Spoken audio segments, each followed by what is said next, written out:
Angle घे.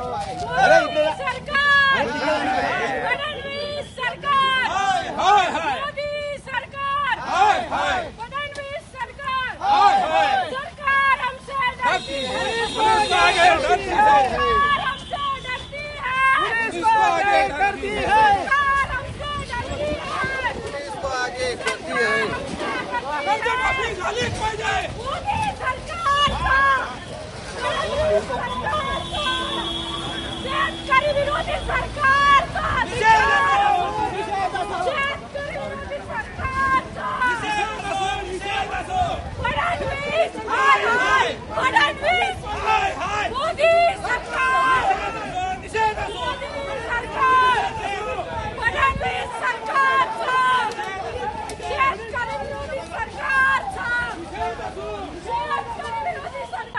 फडणवीस धरणगाव तालुक्याच्या दौऱ्यावर असताना आज आम्ही त्यांचा निषेध इथं केलेला आहे.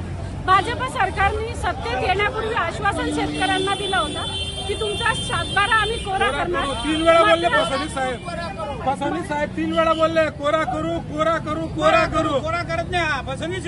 मात्र सरकारने सत्तेत आल्यानंतर कुठल्याही प्रकारचं आश्वासन हे पाळलं नाही. या उलट 2023 ला शासनाने GR काढला होता मे 2023 ला की शेतकऱ्यांना हेक्टरी 2000 मदत करणार. त्यानंतर 2024 मध्ये शासनाने सुधारित GR काढला 1 एप्रिल 2024 ला की आम्ही हेक्टरी 3000 शेतकऱ्यांना मदत करणार. आणि त्यामुळे आता जेव्हा शेतकऱ्यांचं केळीचं आणि इतर पिकांचं नुकसान या सगळ्या पावसामध्ये झालं मागच्या काळात, तेव्हा शासनाने हेक्टरी वाढीव मदत देणं गरजेचं होतं. मात्र शासनाने पुन्हा एकदा नियम लागू केला की ती मदत 2023च्या GR नुसार म्हणजे हेक्टरी फक्त 2000 मदत करण्यात येईल. त्यामुळे शेतकरी हा हलाखीच्या परिस्थितीत असताना अजूनच हलाखीत जाणार आहे. शेतकऱ्याला मारण्याचं धोरण हे भाजप सरकारने ठेवलंय.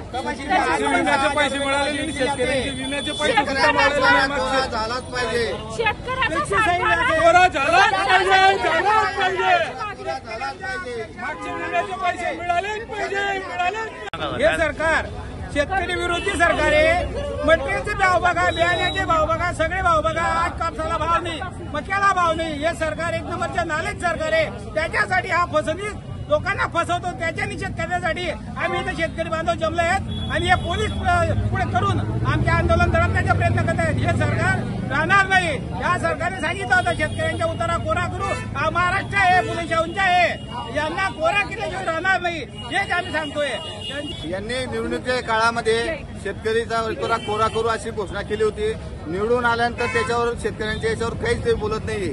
तर आमची मागणी शरद पवार गटाची हीच आहे की त्यांनी उतारा कोरा करावा शेतकऱ्यांचा. एक वार्ताहर बंधूंना आमची एक विनंती आहे, दर 7 मिनिटाला एक आत्महत्या होते शेतकऱ्याची. दर 7 मिनिटाला 10,000 रुपये कपाशीचा भाव होता, 5-6,000 रुपये सुद्धा कपाशी गेली नाही. मक्याला 2100-2200 रुपये भाव होता, 2500 रुपये तुमचा याचा भाव आहे. अत्यंत अडचणीत हा शेतकरी आहे. बियाण्याचे मागचे विम्याचे पैसे मिळालेले शेतकऱ्यांना. ज्वारी खरेदी बंद आहे आणि खोटे आश्वासन दिले कोरा करतो कोरा करतो कोरा करतो. फडणवीस साहेबांनी स्वतः व्हिडिओ तयार करून भाषणामध्ये सांगितलेलं आहे, पण अजूनपर्यंत काही कार्यवाही नाही. आणि आता म्हणतायत आमच्याजवळ पैसे नाहीत, आमची आर्थिक परिस्थिती डबघाईस गेली सरकारची. तुम्ही त्याची घोषणा करायला नको होती. आमच्या शरद पवार साहेबांनी 71,000 कोटीची कर्जमाफी एका झटक्यात दिली होती.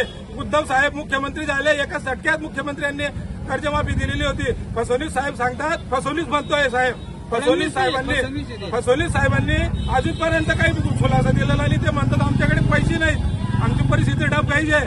लाडक्या बहिणींना फक्त देत होते त्यावेळेला, निवडणुकीपुरतं लाडक्या बहिणींना पैसे दिले, आता त्यांनाही देखील पैसे द्यायला नाहीये. हे आमची विनंती आहे सरकारला की आम्ही महायुती सरकारचा धिक्कार असो आणि निषेध करतोय. आम्हाला कर्जमाफी झालीच पाहिजे, सरसकट कर्जमाफी आम्हाला झाली पाहिजे.